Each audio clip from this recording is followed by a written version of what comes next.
Assalamualaikum warahmatullahi wabarakatuh. Sebelumnya izinkan saya memperkenalkan diri.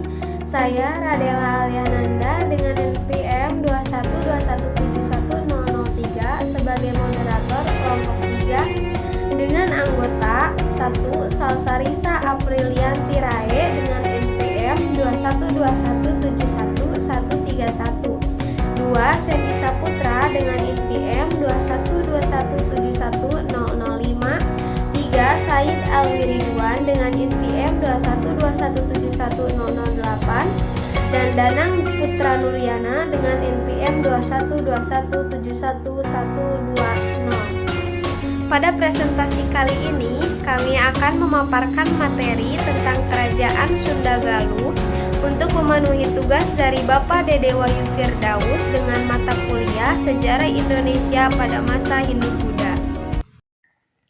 Assalamualaikum warahmatullahi wabarakatuh. Di sini saya akan menjelaskan bagaimana terjadinya Kerajaan Sunda dan Kerajaan Galuh. Nah, Kerajaan Sunda Galuh ini berasal dari dua kerajaan, yaitu Kerajaan Sunda dan Kerajaan Galuh. Kerajaan Sunda dan Galuh ini berasal dari satu kerajaan yang bernama Kerajaan Tarumanegara.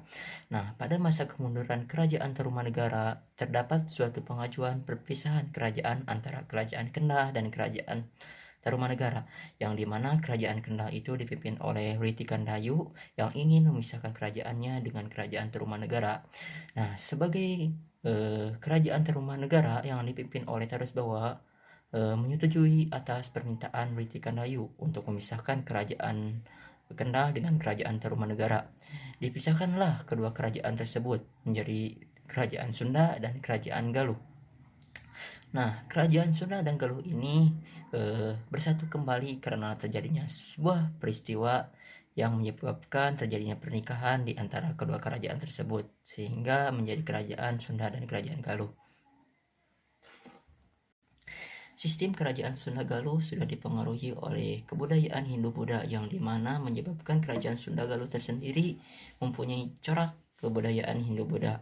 Nah, di masyarakat Sunda tersendiri atau masyarakat Sunda Galuh ini mempunyai ciri khas tersendiri dibandingkan dengan wilayah seperti Jawa Tengah, Jawa Timur. Nah, masyarakat Sunda sangat memegang erat terhadap kepercayaan leluhurnya, seperti kepercayaan kepada Sang Hyang atau agama seperti agama Sunda Wiwitan yang bisa dibuktikan dari peninggalan-peninggalan seperti artefak atau catatan Sunda yang tidak menggambarkan keagamaan Hindu-Buddha. Assalamualaikum warahmatullahi wabarakatuh. Saya Sandy. Di sini saya akan menjelaskan bagaimana unsur kemasyarakatan yang ada di Kerajaan Sunda Galuh. Kehidupan sosial masyarakat cukup mendapatkan perhatian, meskipun pusat kekuasaan Kerajaan Sunda berada di pedalaman. Namun hubungan dagang dengan daerah atau bangsa lain berjalan dengan baik. Kerajaan Sunda memiliki pelabuhan-pelabuhan penting seperti Banten, Pontang, Cikede, Tanggara, dan Sunda Kelapa. Di kota-kota pelabuhan tersebut diperdagangkan lada, beras, sayur-sayuran, buah-buahan, dan hewan peliharaan. Di samping kegiatan perdagangan, pertanian merupakan kegiatan mayoritas masyarakat Sunda. Berdasarkan kitab Parahyang dapat diketahui bahwa kehidupan ekonomi masyarakat Kerajaan Sunda umumnya bertani, khususnya berladang. Misal paladang, panggerek, dan penyedap. Ketiganya merupakan jenis pekerjaan di ladang. Aktivitas berladang memiliki ciri kehidupan selalu berpindah-pindah. Hal ini menjadi salah satu bagian dari tradisi sosial Kerajaan Sunda yang membuktikan dengan seiring pindahnya pusat Kerajaan Sunda. Selanjutnya saya akan menjelaskan bagaimana unsur peralatan yang ada di Kerajaan Sunda Galuh. Sistem peralatan hidup masyarakat dalam membuat alat musik yaitu alat musik karinding yang sangat sederhana dan material bambu yang mudah dicari. Cara pembuatannya pun terlihat gampang Karinding juga dapat dimainkan oleh siapa saja, tidak terbatas pada kalangan tertentu. Artinya, teknologi karinding bisa menjangkau kalangan baik segi bahan, cara, ataupun penggunaannya. Teknologi lain sebagai gambaran masyarakat Sunda yang egaliter adalah bangunan, istana, atau kedaton. Meskipun tidak ditemukan peninggalan arkeologis berupa bangunan di wilayah kerajaan Sunda Galuh, dikarenakan dulunya istana dibangun dari material kayu. Dan seiring berjalannya waktu, bangunan kayu itu rapuh. Karena pada dasarnya material kayu itu juga mudah rapuh. Bangunan dari kayu ini mengasumsikan bahwa keluarga kerajaan bukan golongan yang haus prestis, melainkan mencitrakan raja dekat dengan rakyatnya. Contoh lain peralatan teknologi yang dimiliki masyarakat Sunda Galuh adalah tata ruang kedaton Surawisesa yang dibuat indah dengan dikelilingi oleh parit sebagai upaya memajukan pertanian. Fungsi lain dari parit itu sendiri adalah sebagai benteng pertahanan untuk menahan masuknya musuh ke kedaton Surawisesa. Keterangan tersebut tercantum dalam Prasasti Kawali 1. Sekian yang saya sampaikan. Terima kasih. Assalamualaikum warahmatullahi wabarakatuh. Perkenalkan, nama saya Salsarisa Aprilianti Rae, NPM 2121711131. Unsur mata pencarian yang ada di Sunda Galuh. Ada banyak mata pencarian masyarakat Sunda Galuh, yaitu beternak, bertani, berladang, dan menjadi seorang seniman. Namun, mata pencaharian hidup mayoritas masyarakat Sunda Galuh adalah bertani. Pada masa sekarang ini, mata pencaharian hidup masyarakat Sunda beragam. Berbagai kegiatan dikerjakan dan kemudian menjadi mata pencaharian, seperti pedagang dan pegawai. Unsur sistem bahasa yang ada di Kerajaan Sunda Galuh. Bahasa adalah salah satu hasil kebudayaan yang menjadi media komunikasi antar manusia. Tata cara berbahasa sangat dipengaruhi norma-norma budaya suku bangsa atau kelompok masyarakat tertentu. Seperti bahasa yang digunakan pada Kerajaan Sunda Galuh, yaitu bahasa Sunda kuno. Hal ini dibuktikan dengan penggunaan bahasa Sunda kuno oleh orang-orang di sekitar kerajaan. Peninggalan berupa prasasti seperti Prasasti Kawali dan naskah-naskah kuno merupakan bukti yang tertulis. Unsur sistem pengetahuan yang ada di Kerajaan Sunda Galuh. Sistem pengetahuan dalam masyarakat Sunda dapat dilihat dalam ajaran atau nasihat yang disampaikan dalam naskah Sanghyang Siksa Kandang Karesian. Nasihat Sanghyang Siksa Kandang Karesian ditutup dengan ini kawuwusan siksa kandang karesian ngarannya.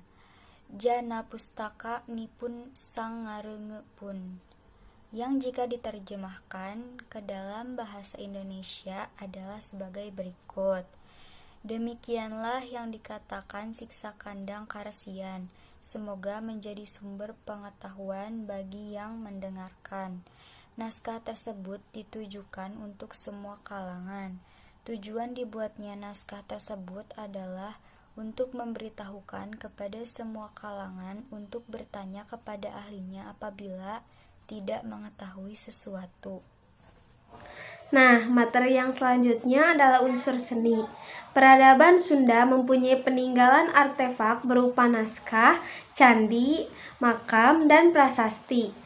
Peninggalan tersebut ditemukan pada situs sejarah antara lain naskah-naskah di Kabuyutan Ciburuy Garut, Candi Rajagosi, Candi Ronggeng, artefak di situs Karangmulyan, prasasti tinggalan di Istana Gede Kawali.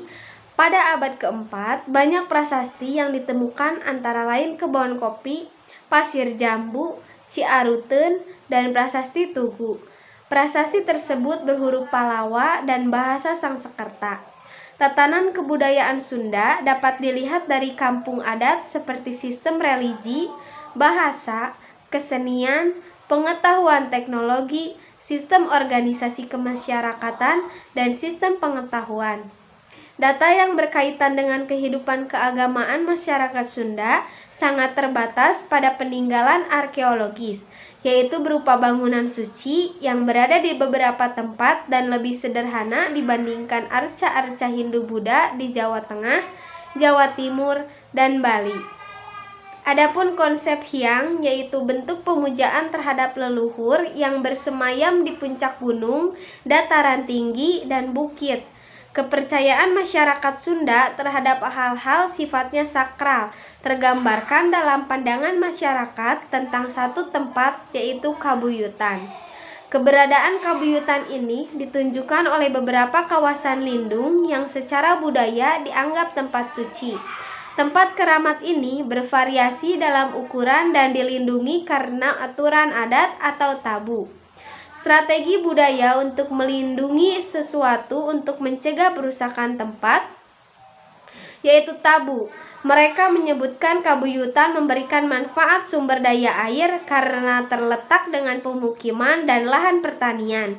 Masyarakat juga digambarkan sebagai masyarakat yang menjaga keanekaragaman lainnya secara arif dengan mengintegrasi pengertian dengan situs suci yang disebut Kabuyutan.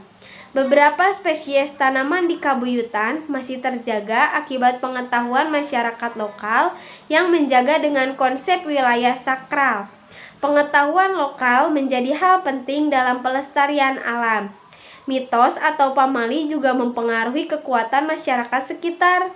Mengenai bahasa masyarakat Sunda yang digunakan, bahasa yang digunakan pada masa lampau terlihat dari dalam prasasti. Materi yang terakhir adalah peristiwa-peristiwa penting. Salah satu peristiwa penting dalam kerajaan Sunda Galuh yaitu Perang Bubat. Perang Bubat merupakan peristiwa terjadinya perang antara kerajaan Sunda dan kerajaan Majapahit. Terjadi di daerah Bubat pada tahun 1279 Saka atau 1357. Berawal dari datangnya lamaran dari kerajaan Majapahit, yaitu Prabu Hayam Wuruk, untuk melamar putri kerajaan Sunda yang bernama Citra Resmi atau Dyah Pitaloka. Lamaran tersebut langsung diterima oleh Prabu Linggabuana beserta keluarga kerajaan Sunda beserta kerabat-kerabat Sunda karena hubungan Majapahit dan Sunda yang terjalin baik dan sudah sangat dekat. Pernikahan tersebut dilaksanakan di Majapahit. Rombongan kerajaan Sunda berangkat ke Kawali menggunakan jalan air dengan kapal laut. Mereka menggunakan kapal yang dulu digunakan oleh Rakyat Wijaya yang bernama Jung. Dan setelah sampai, mereka bermalam di Bubat. Pada keesokan pagi harinya, utusan dari Majapahit yang diutus adalah Gajah Mada. Ini adalah awal mula terjadi perdebatan dan kesalahpahaman. Pati Gajah Mada memanfaatkan momen ini untuk menaklukkan kerajaan Sunda karena tujuan dia adalah menaklukkan seluruh kerajaan di Nusantara. Pati Gajah Mada berkata bahwa itu adalah perintah dari Majapahit, bahwa pernikahan dapat dilaksanakan asalkan Citra Resmi dijadikan sebagai upeti dari kerajaan Sunda sebagai tanda takluknya kerajaan Sunda pada kerajaan Majapahit. Prabu Linggabuana cemas, hatinya ragu-ragu karena tidak mungkin kerajaan Sunda memenangkan pertempuran melawan Majapahit yang jumlahnya besar. Karena jika kerajaan Sunda kalah atau gugur, maka kehormatanlah yang dipertaruhkan. Maka berkumpullah orang-orang kerajaan Sunda di tempat Prabu Linggabuana. Tujuan perkumpulan ini untuk musyawarah mufakat untuk menyongsong musuh, karena kerajaan Sunda tidak sudi jika dihinakan oleh kerajaan Majapahit. Akhirnya pasukan kerajaan Sunda bersatu. Meskipun pasukan kerajaan Sunda lebih sedikit dari pasukan kerajaan Majapahit, tetapi mereka tetap memilih untuk berperang demi menjaga harga diri kerajaan Sunda. Karena ketidakseimbangan tersebut, pasukan kerajaan Sunda kalah. Satu-satunya yang tidak dibunuh adalah Citra Resmi, karena Citra Resmi adalah target Gajah Mada upeti. Tetapi karena untuk membela kerajaan Sunda, Citra Resmi memilih untuk bunuh diri dengan tusuk konde atau patrem, dengan menusukkan jarum konde tersebut kepada jantungnya. Yang menjadi saksi peristiwa peperangan Bubat tersebut adalah Raja Bali yang diutus oleh Hayam Wuruk mengecek rombongan Sunda. Pada saat Raja Bali tiba di lapangan tersebut, keadaan sudah sangat buruk dan banyak rombongan yang gugur. Jasad dari syuhada Sunda diantarkan ke Kawali atas perintah Hayam Wuruk dan dikuburkan di Sang Hyang Linggahyang atau Astana Gede Kawali. Nah, bagi orang Sunda ini, peristiwa Bubat akan selamanya dikenang karena banyak hikmah yang bisa diambil dari peristiwa tersebut. Sekian yang dapat kami sampaikan, kurang lebihnya mohon maaf. Terima kasih atas perhatiannya. Wassalamualaikum warahmatullahi wabarakatuh.